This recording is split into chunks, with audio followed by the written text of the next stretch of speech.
16 फरवरी को नर्मदा जन्मोत्सव के मौके पर ग्वारी घाट में होने वाले आयोजनों के लिए जिला प्रशासन ने गाइडलाइन तय कर दी है। यातायात व्यवस्था में जहां बदलाव किया गया है, वहीं नर्मदा तट पर भंडारों पर भी रोक लगा दी गई है। इसके लिए ग्वारी घाट के पुराने रेलवे स्टेशन के पास खाली पड़ी जगह पर व्यवस्था की गई है। इसके साथ साथ तेज आवाज में बजने वाले लाउड स्पीकर और डीजे को भी एक निश्चित आवाज में बजाने के निर्देश जारी किए गए हैं। नर्मदा के तट पर होने वाली आतिशबाजी भी इस बार नहीं होगी। कलेक्टर दीपक सक्सेना ने बताया कि भ्रमण के दौरान जिन जिन चीजों पर ध्यान दिलाया गया था, वे सभी व्यवस्थाएं पूरी कर ली गयी। नर्मदा जयंती में इस बार जो है लाखों लोग जो है श्रद्धालु ग्वारी घाट पे आएंगे, उमा घाट पे, और उनके लिए व्यवस्थाएं जो की गई हैं उसमें सबसे बड़ी व्यवस्था में हमने परिवर्तन यातायात व्यवस्था में किया है। अभी 2 जगह से एंट्री हम ग्वारी घाट क्षेत्र में नो व्हीकल जोन बना रहे हैं। तो जो अवधपुरी वाला क्षेत्र है और जो रेत नाका वाला जो क्षेत्र है, वहाँ से वाहनों का प्रवेश वर्जित होगा। वो अवधपुरी से लेफ़्ट टर्न करके जो आयुर्वेदिक कॉलेज वाला जो ग्राउंड है, उस ग्राउंड में व्हीकल्स पार्क हो सकेंगे।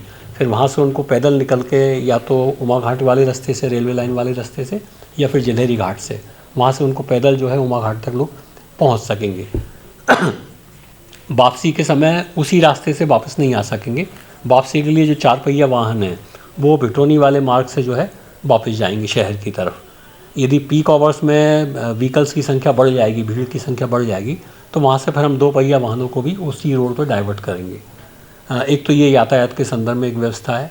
दूसरा एक परिवर्तन भंडारा व्यवस्था में हुआ है, जो माननीय मंत्री महोदय ने बैठक ली थी और वहाँ पे उपस्थित, घाट पे उपस्थित सभी नागरिकों ने ये वाली बात कही थी कि भंडारा की व्यवस्था से परेशानी होती है और भगदड़ मचने की संभावना बनती है। तो भंडारा के लिए उमा घाट पर प्रतिबंधित कर दिया गया क्षेत्र को।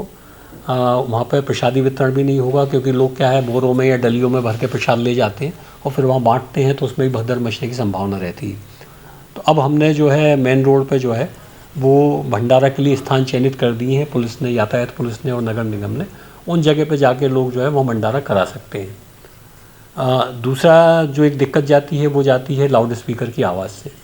डीजे और लाउड स्पीकर इतनी तेज़ आवाज़ में बजाए जाते हैं कि जो प्रशासन के पब्लिक एड्रेस सिस्टम है, सुरक्षा की दृष्टि से जो लगाए जाते हैं, जिनसे लोगों को संदेश पहुंचाया जाता है, इनकी आवाज़ नहीं पहुंच पाती। तो हमने इस बार ये भी कोशिश कर रहे हैं, इनको समझाया भी हमने, डीजे वालों के साथ हमारे जो ऑफिसर्स हैं वो लगातार बात कर रहे हैं कि उसकी आवाज़ एक कम वॉल्यूम पर उसको रखेंगे, ताकि पब्लिक के लिए जो मैसेज प्रशासन द्वारा दिए जाएँ वो सही समय पर पहुँचे जाएँ। एक बड़ी दिक्कत जो मेरे को भ्रमण के समय स्थानीय लोगों ने बताई है वो ये है कि फटाखे और आतिशबाजी का प्रयोग होता है, और आप जानते हैं कि भीड़ भरे क्षेत्र में यदि फटाखे या आतिशबाजी फटते हैं तो किसी भी तरह की गंभीर दुर्घटना हो सकती है। तो इस बार हमने 15 और 16 तारीख को नर्मदा तट के घाट पर जो है वो आतिशबाजी का और फटाखों का उपयोग करना प्रतिबंधित किया है। तो ये नर्मदा जयंती की तैयारियों के संबंध में है। हमारी टीमें लगातार लगी हुई हैं और समय से पहले हम जो है ऐसी व्यवस्थाएं कर देंगे कि श्रद्धालु आसानी से, सुविधाजनक तरीके से नर्मदा के तट पर पहुंच सकें और नर्मदा जयंती मना सकें।